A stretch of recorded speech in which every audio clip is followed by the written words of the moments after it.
One. Good Friday afternoon, everybody. Welcome to Bean Studios in Northfield, Vermont. This is an episode of Friday at 4 on VDC TV, Creemee Cast here in Northfield, and we have quite an interesting story to discuss today. We had John Rodgers and Lieutenant Governor Dave Zuckerman on Vermont Public. I believe it was 2 nights ago, not last night, but two nights ago. Where John made a somewhat controversial comment about automatic weapons. And we put the story, Vermont Daily Chronicle, that is, and Mike Belowski, he put together a story about it.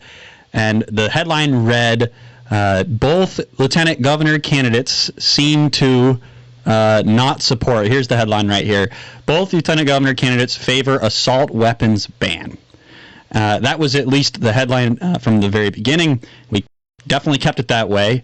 But since, Guy and myself, we've heard a little bit of feedback from the public, and we believe John Rodgers has too. And, we're hoping to get a chance to explain the whole situation, as well as give John a chance to also explain his case and why he said what he said. So, Guy, why don't you give us a little bit more of a rundown of what's going on here? I sure will, Paul, but first I want to know, where's your beer? You had a beer here a couple of weeks ago with Jay Hooper. Oh, man, I tune in and Paul says, hey, Guy's not here, so we'll have a beer. Well, I was wondering when you were going to ask me about that. Yeah, Only when we're live. Yeah, Paul. I know. I was hoping you would think it was funny. I do. Okay. I did and I do. Okay, good. Yeah. And by the way, terrific interview with Jay. Yeah. And with Rob Roper yesterday. Thank you. Great. And folks, the reason Paul opened the show is because I think he's better at opening the show than I am. Oh. That's the only real reason why. You'll have to give us feedback on that. Yeah, we'd appreciate that. Okay, so anyway, October 9th, Vermont Public Debate, formerly VPI. Generally speaking, a rather famously somewhat liberal venue. And Michael LeFrac, the debate moderator, asked the question, do you support an assault weapons ban? And John Rodgers, Republican nominee, former Democrat, responded, quote, I don't think anybody needs automatic weapons. And so we wondered about that. We wondered if perhaps the campaign would like to clarify, expand. So the next morning, BDC emailed John and his campaign advisor, Casey Toof, for more information and clarification. And we did receive that this morning. We after the story ran, we received it. And I'm going to try to call it up here on my handy-dandy phone. Yeah, okay. I'm sorry, folks. As usual, I'm not always the best at doing all of this stuff. Let's see, James Ellers, in his who's helping the campaign in his inimitable, direct way, responded, Guy, Michael, which two of you fellas came up with a misleading clickbait headline? Regardless, please correct it. I think you both know better, but if you don't, I'll be happy to explain the distinction in the weapons nomenclature and the law. Give me a ring. Said, otherwise, keep up the good work. And James is a great guy and a straight shooter, and I, so to speak, and very much appreciate that. But anyway, John Rodgers, the big guy, the candidate, called back, emailed back this morning, and he said, good morning, Guy. Words matter. Quote, he said, I said, quote, no one needs an automatic weapon. Okay. Currently in Vermont, you cannot buy an automatic weapon legally. The answer is a troll on the question. They asked if we would ban assault weapons. In my mind, an AR-15 semi-automatic is not an assault weapon. I own several of them and would not support a ban on their sale. So, perhaps somewhat setting on my arrest here, those of us who are strong supporters of the Second Amendment, John Rodgers responded that, wait a minute, I was not talking about AR-15s, I was talking about literally illegal automatic weapons. And we had some interesting responses on that. We had a few people say, well, just not going to vote for the guy if that's how he's going to be. Rob Roper wrote a very intriguing comment, and where he basically said, John several times in the legislature has come out strongly for gun rights, even was considering a run against Governor Scott over that very issue. So he does have a very, and Rob is right about this, John Rodgers has a very strong record of supporting gun rights, which sort of made me kind of wonder why an apparently kind of careful answer. Why not just come out strongly and say, you know what, I'm for the Second Amendment, and that's what I'm all about here, because that's really the question you're asking. But he just explained, chose to answer it the way that he did, and you can look at the comments section in the Chronicle and get a really good flavor for some very informed pro and con, up and down on that. And Paul, really got to ask you, why does this matter so much that we have one lieutenant governor candidate, and his sort of trying to read the tea leaves on his views on assault weapons? Well, I think it matters because, John's a newcomer to the Republican Party, and, whether that's something that he's extremely excited or passionate about, the party does need restructuring and rebuilding, and here he comes along, and we're hoping that there's somebody that maybe will have those interests, at heart, including the Second Amendment right. Okay. And I don't think that John meant that as a comment, meaning he doesn't support the Second Amendment right. I didn't think that from the beginning. I did watch some of that debate, and I even saw that bit, and I didn't really make much of it. I know that Mike was reporting on the story. I've covered a handful of these debates, and I don't know. But I do think he does. We deserve an explanation. Somebody who is involved in the Republican Party at the very least, and him as a candidate, we definitely deserve to know. So I'm looking forward to talking to him the next few minutes here and hear what he has to say. Yeah, me too. So I think one of the reasons this is really important, in the past, Lieutenant Governor, ribbon cutting, and really not doing a whole lot of important stuff. But we're looking at the possibility of a lieutenant governor who could be casting tie-breaking votes on very important things. That terrific interview you did yesterday with Rob Roper, where he discussed the very real possibility, maybe a little on the outside, but the possibility that Republicans could gain control of the Senate. Yes. And if that is the case, John Rodgers, as one of the official duties of the lieutenant governor, is to cast tie-breaking votes. And so let's say a big gun control vote comes up. Well, there he is. And we need to know if one is a supporter of the Second Amendment, we need to know that he's really strong on this if he's the Republican candidate. So that was sort of in the background of my thinking in writing that headline and in having Mike write that story is Republican voters really want to know, really it isn't just Republicans, for heaven's sakes, there's a ton of independents and Democrats who really want to know how he stands in the Second Amendment. So we have John on the line. Hey, what's happening? Hey, John, can you hear us all right? I can hear you. Well, thank you so much for calling in. We appreciate it very much. No problem. John, thank you for your explanatory email this morning. And where basically you said, hey, the question they asked was, if I understood what your answer right, John, was they were asking about assault weapons. And I said, automatic weapons, no one needs automatic weapons. And then you went on to say that you own several AR-15s, and that the last thing you'd want to do is do any sort of ban on or restriction of legal weapons. Yep. Did I get that right? Yeah, absolutely. So, really, from my perspective, we're not allowed to buy what I consider an assault weapon. I have several ARs, and I would never support a ban of ARs because it's just another model of a rifle. And the reason people like them is because they are customizable. You can make them fit you, and I actually have a 308 AR that I hunt with. You hunt with an AR? So, absolutely. Wow. I deer hunt with it. Yeah. Cool. And I've gotten quite a few deer, including 221 pounder. Yeah. So. Well, I want to hold on, John.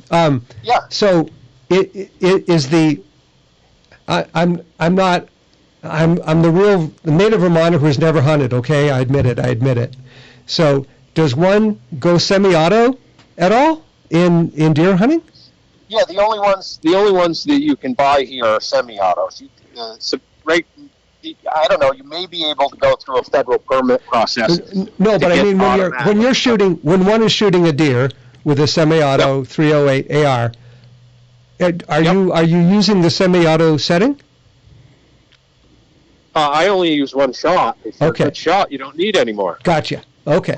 And you can only have a 5-round magazine when you're deer hunting. So I've Okay. got a small mag for it. Okay.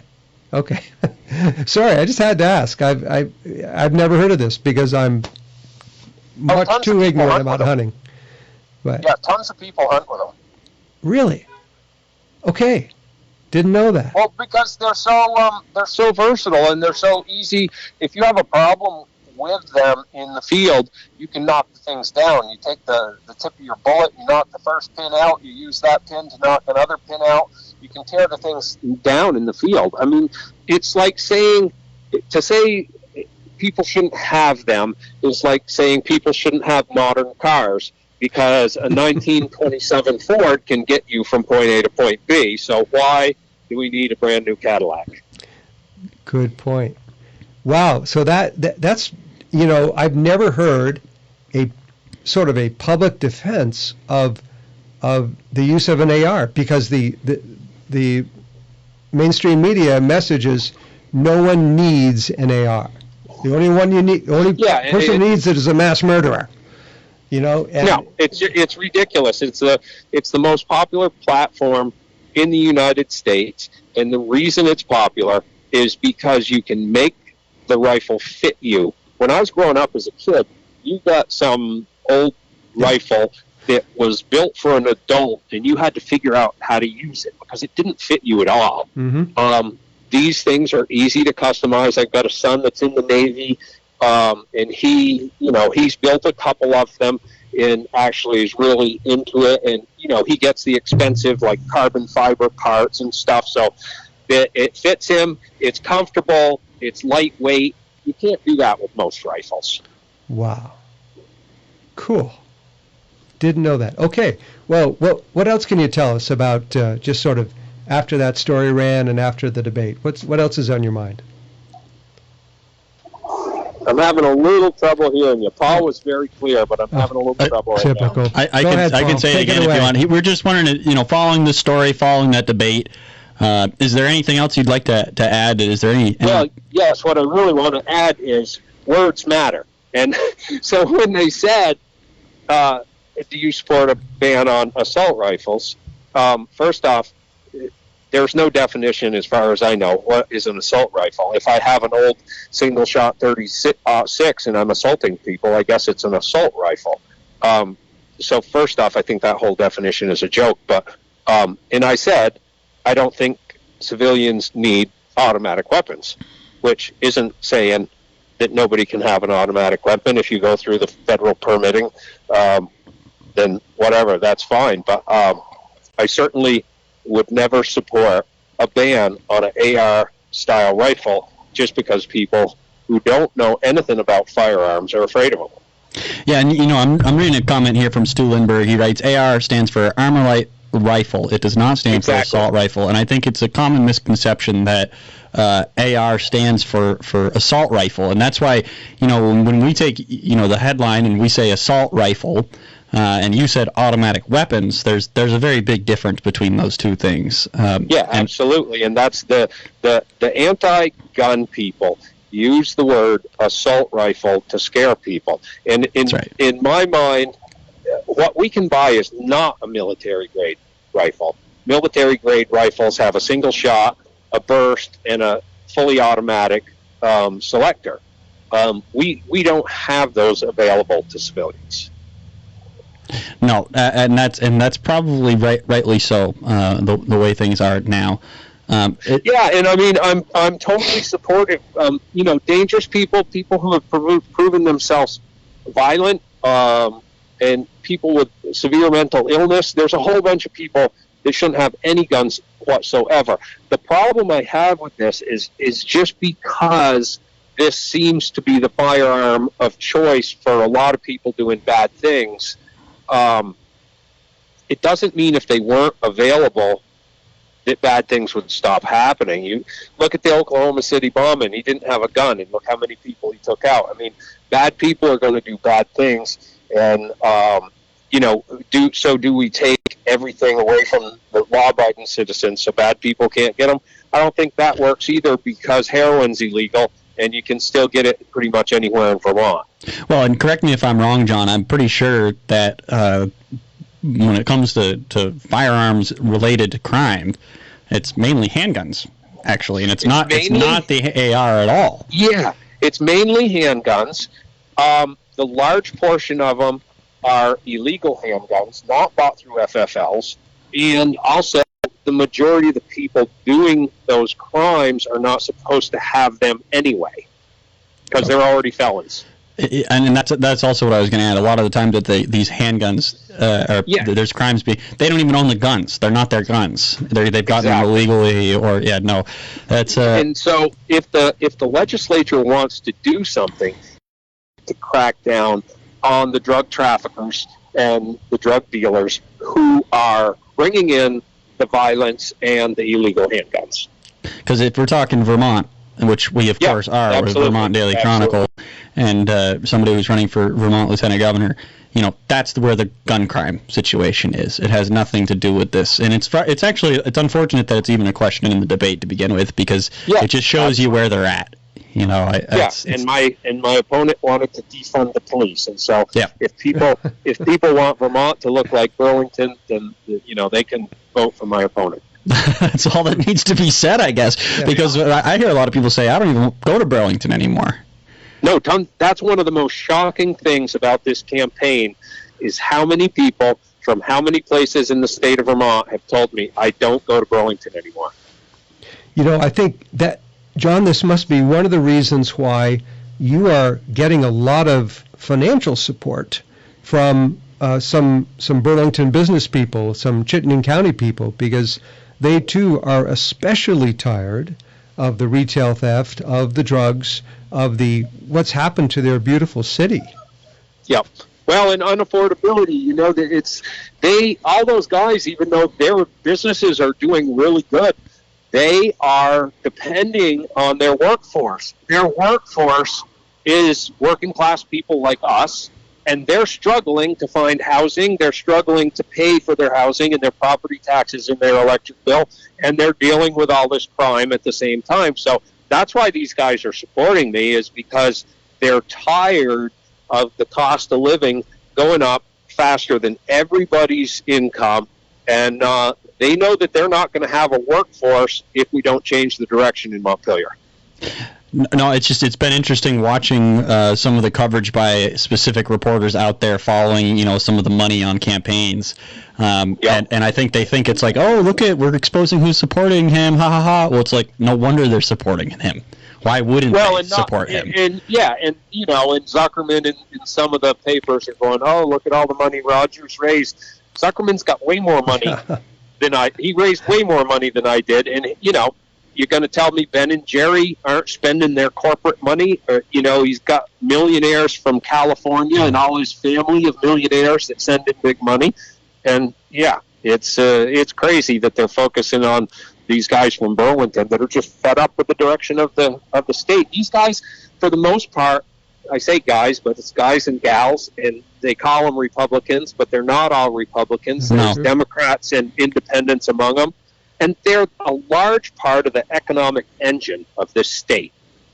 Probably the main driver of They absolutely are. Yeah, and I've seen some of the names thrown around. I mean, we don't need to get in the nitty-gritty details right here on the show, but it's been interesting to watch.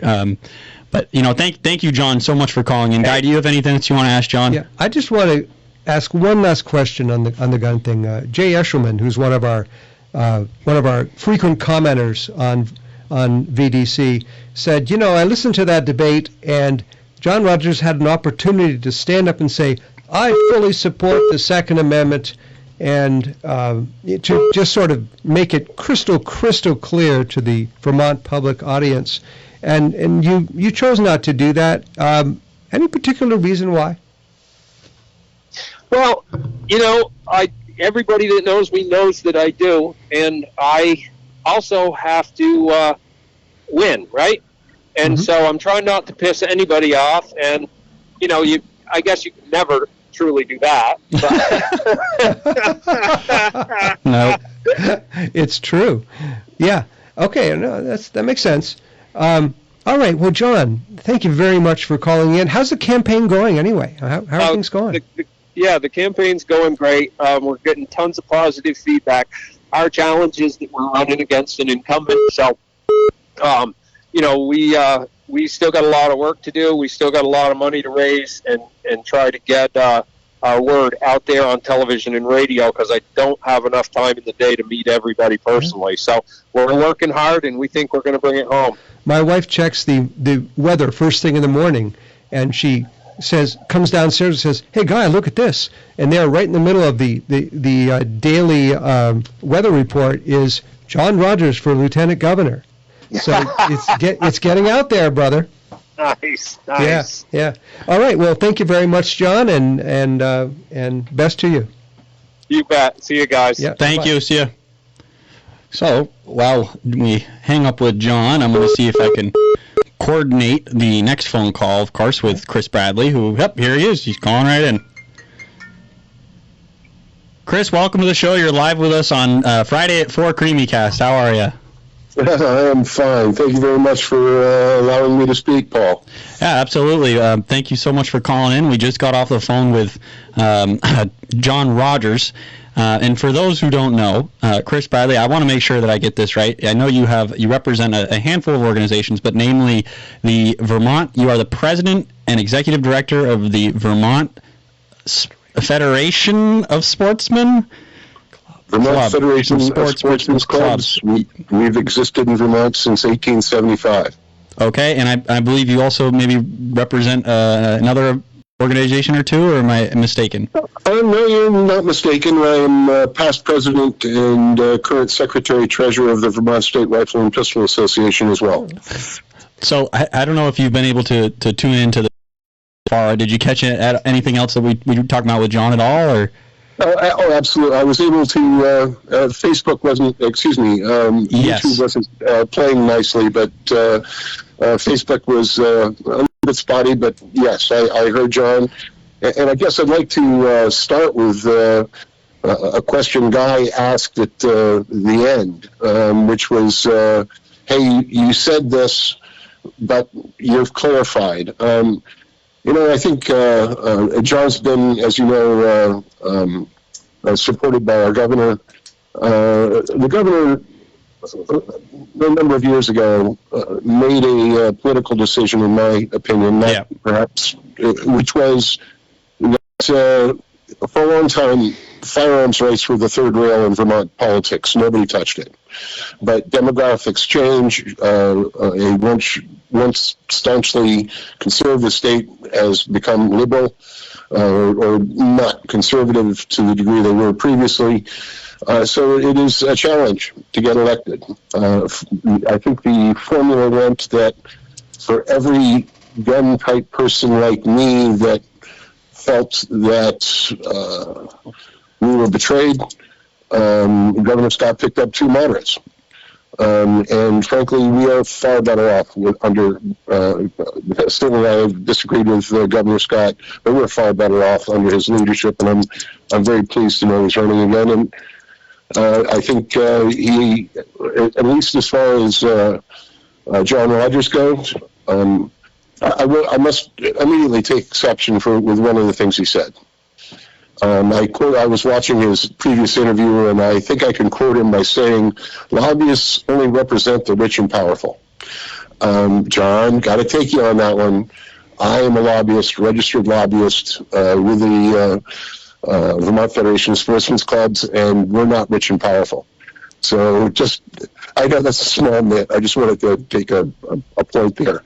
But John has been a staunch defender as a senator of firearms rights. You heard him indicate that he owns an AR. He's not interested in banning firearms like that. I spoke with him yesterday. I have to say I was concerned when I heard the comment that was made in direct response to a question concerning whether he would support a ban on AR. He artfully responded by saying he would not support automatic weapons. Well, for people who are gun people, there's a clear distinction between fully automatic weapons and semi-automatic weapons, because, frankly, if someone's looking for a self-defense weapon, they're not looking for a single-shot musket. They're not looking for a single shot at all. They want, in a time of crisis, to be able to have more rounds of ammunition available.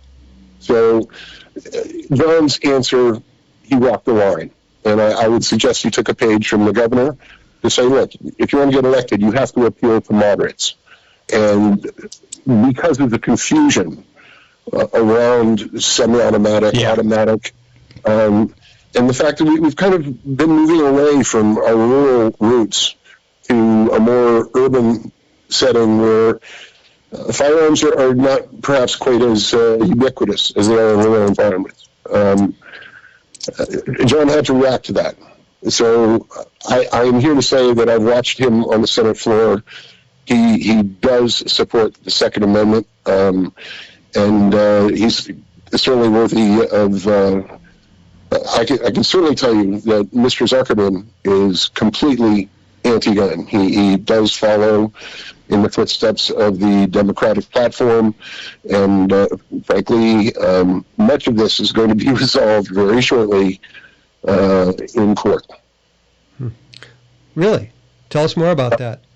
Well, absolutely. I guess, as you may be aware, the district courts, circuit courts across Court of Appeals across the country have been wrestling with just how to handle first the Heller decision, and then following the decision, the McDonald decision, the Catano decision, and finally the Bruin decision. All of those were Supreme Court cases where, first starting with Heller, and then certainly with Bruin, the Supreme Court of the United States offered our inferior courts a clear roadmap as to how to look at Second Amendment rights.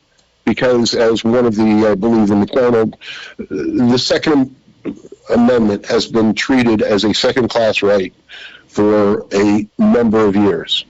And fortunately, we now have a court that can look at what do our founders really mean? What were they trying to say when they gave us the Second Amendment? I can certainly say that we've lost sight of what the term infringed means. But in any event, out of the Fourth Circuit, which covers Delaware, many years ago, I believe in 18, Delaware passed a Firearm Safety Act. And one of the central features of that was a ban on America's rifle, the AR, which is undoubtedly held by millions upon millions of Americans, lawful, law-abiding citizens for lawful purposes. That could be competition, that could be plinking, that could be self-defense. It's their right, and it was clearly stepped upon in Delaware. Through a lot of lower court machinations, it finally made it to the Fourth Circuit, and the Fourth Circuit has now issued its final ruling that they, according to their interpretation, setting aside Heller and Bruin, their interpretation is that an assault weapons ban is constitutional. I know I'm a sick puppy. I spend a lot of time reading court decisions and just looking at the logic and the references. Boy, did the Fourth Circuit really get it wrong. Right. So now that that's a final decision out of a circuit court, this can now and has been challenged at the Supreme Court level, and that basically involves petitioning the Supreme Court. So, Chris, when do you think the Supreme Court will rule on that? Well, Delaware, actually, right now, that is coming right before the Supreme Court for their consideration through writs of petition, of which there were 29 states that have requested through an amicus brief that the Supreme Court pick this up. This could be, we had hoped October 23rd, this couple of weeks. Really? I believe it's now most likely November. And as you might expect, Delaware is playing some games here. The Fourth Circuit is playing games. Delaware is saying, they need more time to be able to have a response to all these petitions asking the Supreme Court to pick it up. They want more time to say, no, you don't have to. Basically citing other courts that, like the Ninth Circuit, which is not a friend of the Second Amendment and have been really... So they're going to be talking about this maybe in November, and it will be another sort of June they make a decision, or Christmas they make a decision? How's that usually play? This could be likely to be a decision made this term, so could be as late as this year, before the end of the year, or early in the spring. Well, do you think, given the makeup of the court, do you have high hopes for this? I would say it would be at least a 5-4, if not a 6-3. Wow. The two justices have already expressed disappointment that a Second Amendment case hasn't bubbled up yet. Okay, then. Well, Merry Christmas to all, then, I suppose. We hope. Well, right? Yeah. So I got a question for you, Chris, on a completely different subject. Sure. You mentioned the Vermont Federation of Sportsmen's Clubs has been around since the 1870s. Teddy Roosevelt was in Isle Lamont speaking at a sportsman's dinner when he got the word that President McKinley had been shot, and he would likely become the next vice president. And I wondered, was the Vermont Federation of Sportsmen's Club at that dinner? Boy, you're probably flat-footed. I would have to do some digging to understand that. Certainly, we formed, just as anecdotally, at the point in time when white-tailed deer had been hunted to extinction in Vermont. We formed because white-tailed deer were gone in Vermont. Really? We were successful in, obviously, in helping reintroduce white-tailed deer, and in fact, we were pivotal in helping to establish what is now known as the Vermont Department of Fish and Wildlife, and we work closely with them to this day. Wow. I didn't know that. Huh.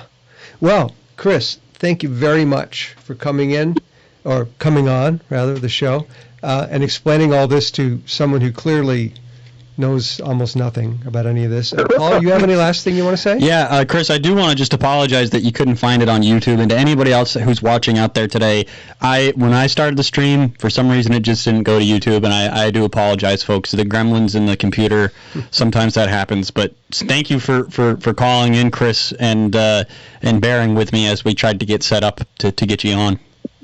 I should have known better and gone immediately to Facebook. It was not a problem. I certainly understand computer glitches. Yeah, you might be an expert. Thank you very much, Paul, Guy, for doing this and allowing me to speak. Absolutely. Thank you. You bet. Have a good one. day. So, Guy. So, Paul. Man, we have a handful of comments I want to read off. Lay 'em on me. This is Judy. Please say the last name. I always say it wrong. Taranovich. See, that's how I was going to say it. Good. She said, I promise it was. Regardless of how solid John is on the Second Amendment, we know without a doubt where the current lieutenant governor stands and hard left on other issues. My vote is still for John. Fiscal responsibility and energy choice are my two biggest concerns, and they seem to be his as well. That's very well said, Judy. Yes. That's kind of, walking away from this. It's not anything that, we're excited about covering. It's one of these things where it's like, hey, we got to make sure that we know where he does lie on this, because we are like we say, this is the new Republican Party that's being formed here, and if he does win, it's a very big deal. We want to make sure that we have somebody on our court. But I completely agree. Even let's say he had some Second Amendment stance that I didn't like very much, pretty good chance I'm still going to vote for him. Right. Yeah. Right. And I think there's a misunderstanding, Paul, that Vermont Daily Chronicle exists to promote Republican candidates. Yes. News flash, no, that's not our job. We support principles, not party. Yes. And among those two very important principles, First Amendment, free speech; Second Amendment, freedom to bear arms. Yeah.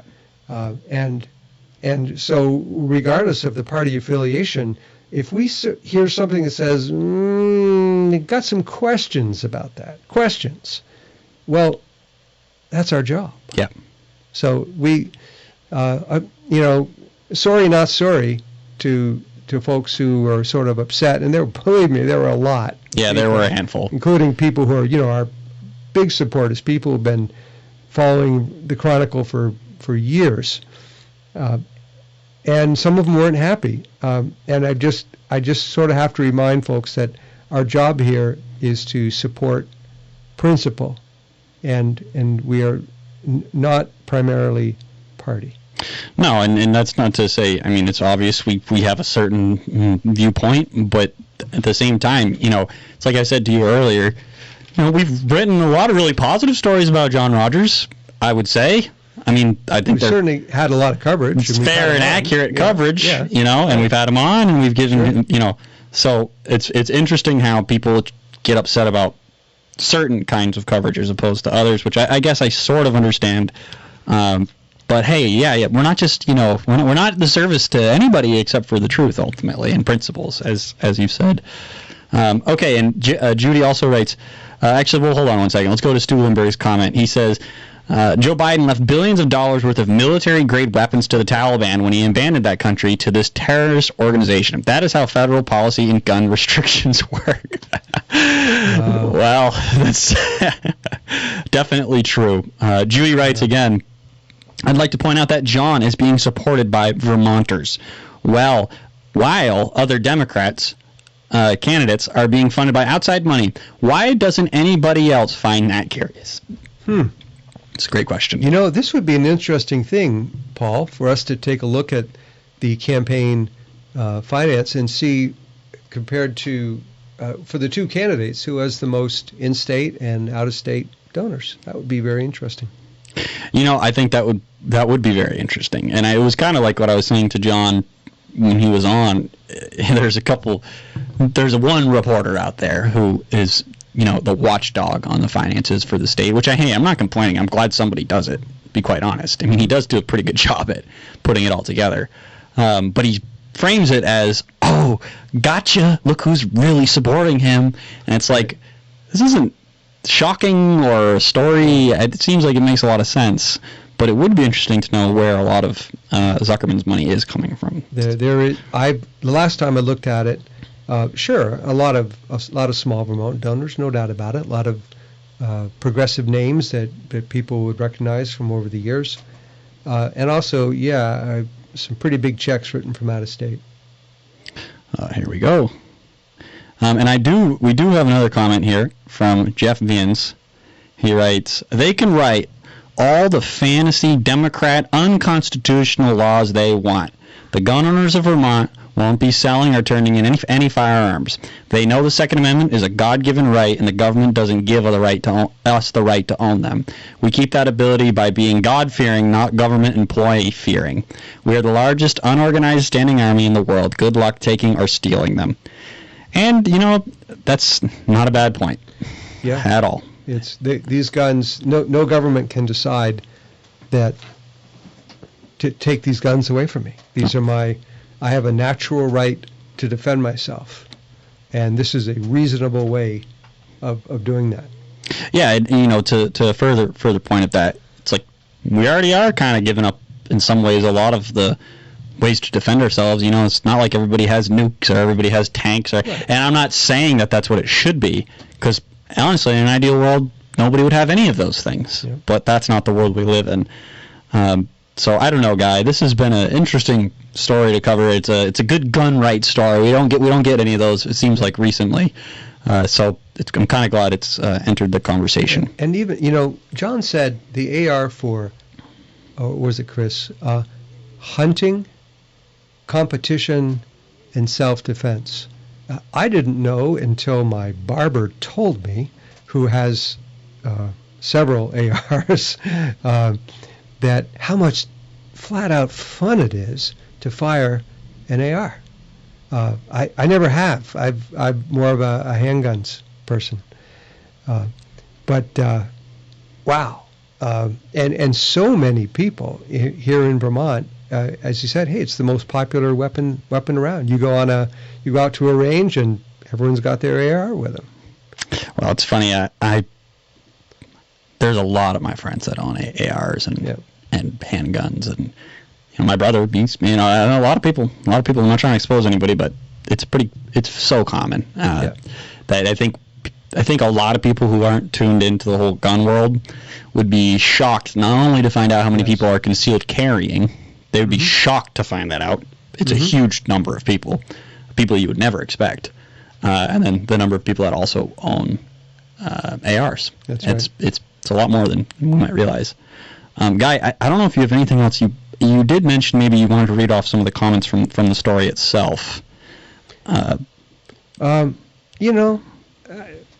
If you've got something better to discuss right now, other comments, whatever, I'm all for it. Well, Judy did write, kudos to telling all the news. So thank you very much. I mean, hey, look, I think that's kind of a good point to go, right? Hey, that is what we do here, folks. This is not, we might have a certain political persuasion, but that's simply because the party that is now defending those First Amendment rights, Second Amendment rights, happens to be the Republican Party, at least nationally. But, at the end of the day, we base everything, like Guy has said, on principles, and one of those principles being the truth. And sometimes that means we might get a little uncomfortable or a little, go out of what everybody wants us to do or expects us to do. Right. That's right. And it is not our job to do that. And that's why we take great pride in the fact that we are 100% funded by our viewers and our readers. So if people are out there and you may be a little frustrated with us, maybe take it as a token to say, you know what, these guys are going to go wherever they need to go to get to the bottom of things. So if you're not already a sustaining subscriber to the Vermont Daily Chronicle, you're not spending 30 cents a day. It's just 30 cents a day. That's not even as much as a cup of coffee or even a coffee filter. No, I'm just kidding. It might probably be a little bit more than that, but it's not very much. $9 a month, $108 a year to support the Vermont Daily Chronicle and support free speech right here in central Vermont. How do they do that, Paul? Well, if you go to the website and you click the contribute link at the top, there's a few options at the menu there. Click contribute, and there's a few ways you can give. You can become a sustaining subscriber for $9 a month and pay that monthly, or you can pay $108 for the whole year. You can write a check to, Guy, what's the address for the check? P.O. Box 151547, Montpelier, Vermont, 05601. And let me just make a pitch to you folks out there that are listening and you maybe are not already subscribing. None of this is free, folks. This microphone, the space that we're in, the time that we're giving in. If you're somebody who's not already supporting us financially, we're not picking on you, but we'd love to have your support because obviously you like what we do.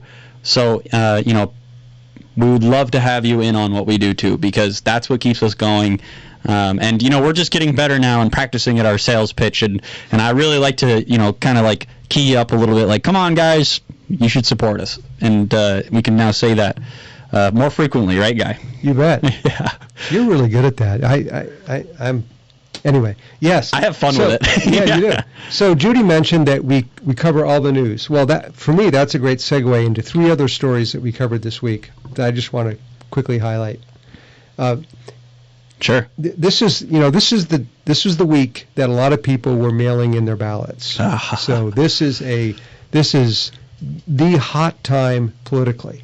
So 3 huge stories here that we covered. Governor Scott endorsed an incumbent Democrat member of the House of Representatives in a district where there are already 2 Republicans running.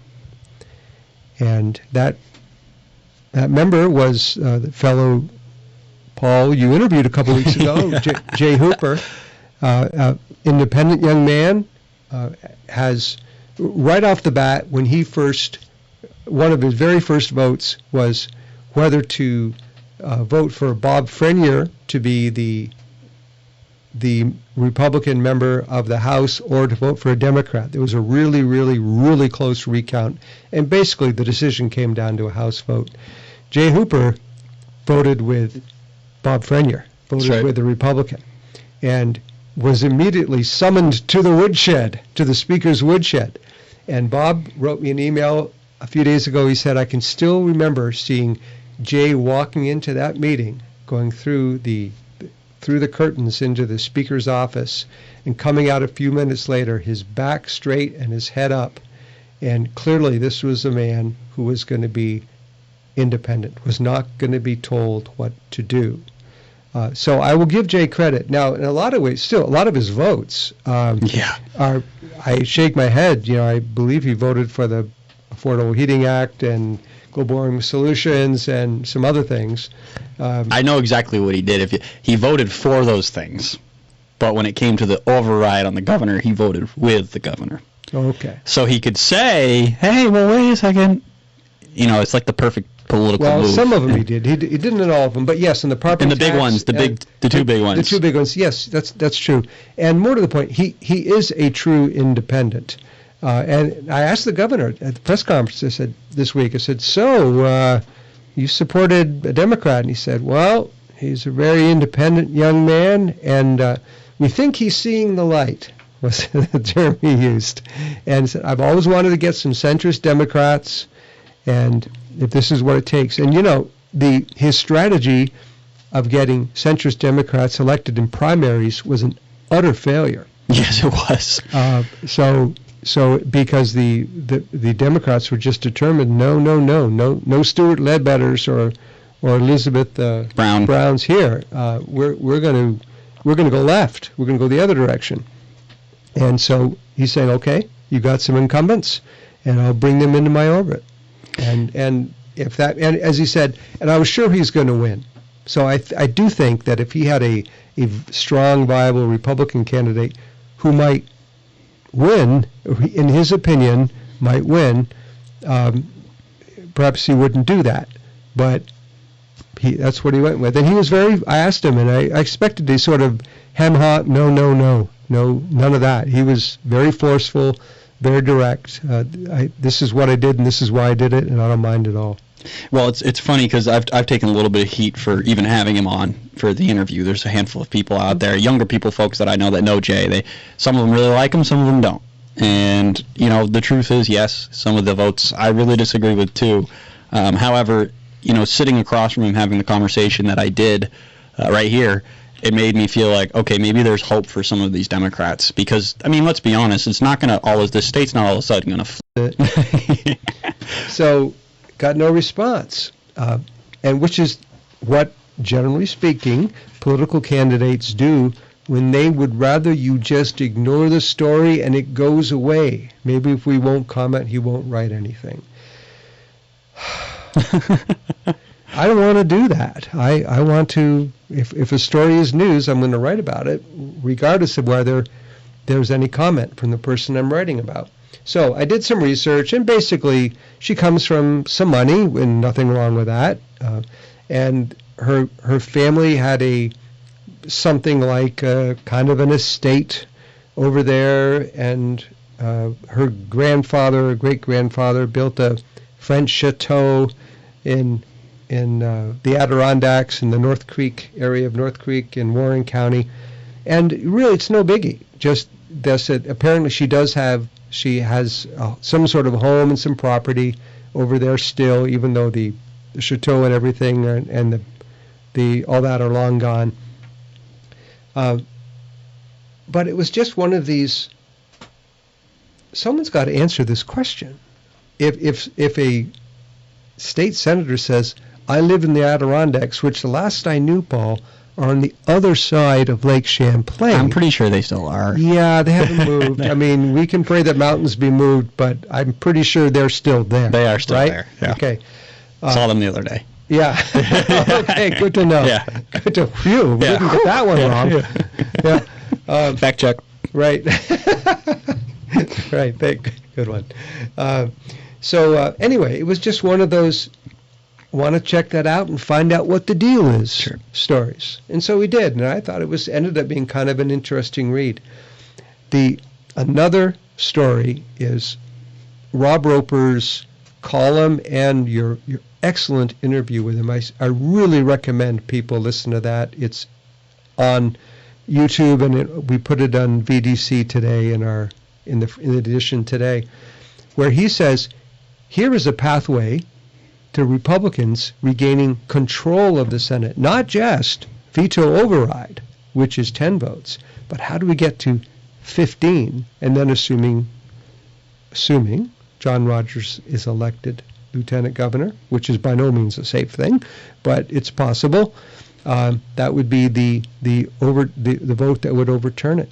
So he went through district by district. Scott Beck in Caledonia County, Pat Brennan in Colchester Grand Isle, Sam Douglas up in Orleans County,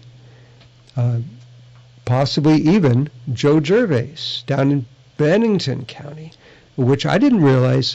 Yes, it has 2 Republicans running, has 2 Democrats and 2 left-leaning independents. I hear they're running pretty hard too. Like, they're not just doing it to do it; they're actually doing it. I'm sure. So, I mean, some people do it. They just don't. They just do it to do it. They're not really in it to win. But when you do it like that, you could swing the election. You might even win. That's right. Yeah. That's right. And Steve Heffernan and Nandel Cochran in Madison County, and these guys, they're working it hard.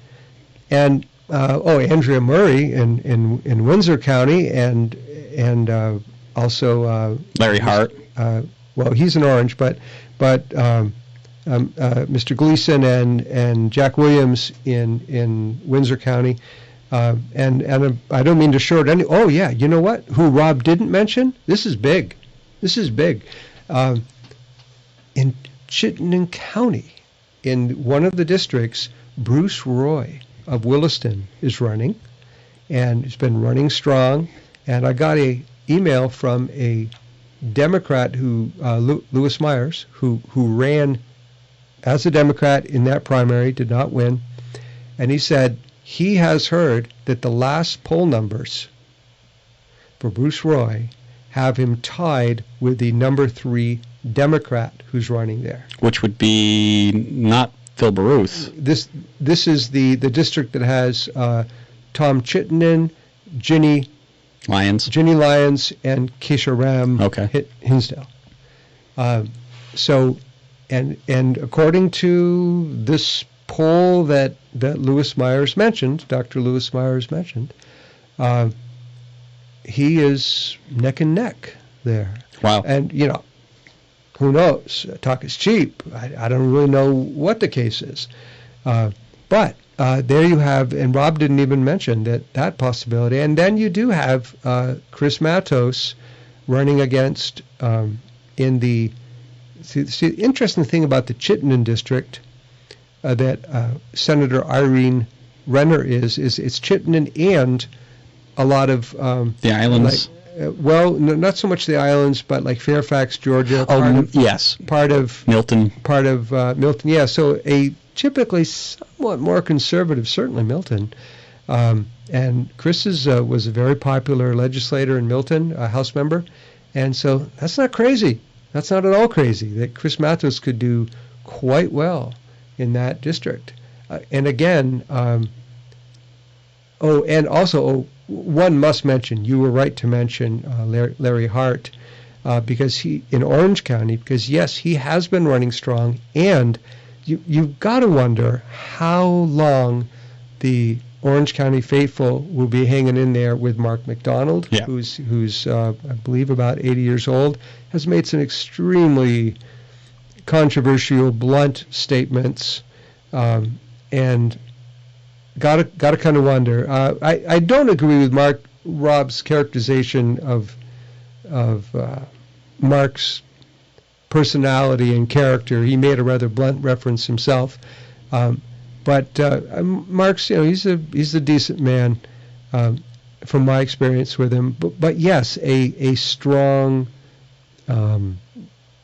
dedicated, somewhat rigid, liberal climate hawk, strongly anti-nuclear, which is one of those things that I never understood. He was this rabid opponent of Vermont Yankee, and was all concerned about climate change. I just can't really explain this to me, Mark. Yeah.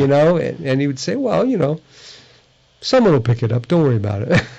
Yeah, pretty much. Yeah. So anyway, they had this fascinating, hopeful, possible pathway to the Senate, and let's say we quote unquote there are 7 pretty much steady re-elections. There's Republican re-elections. There's Norris and Brock in Franklin County. There's the 3 in Rutland County, Richie Westman in Lamoille, and Russ Ingalls in Essex County. So you have 7. Hard to imagine any of those guys getting voted out.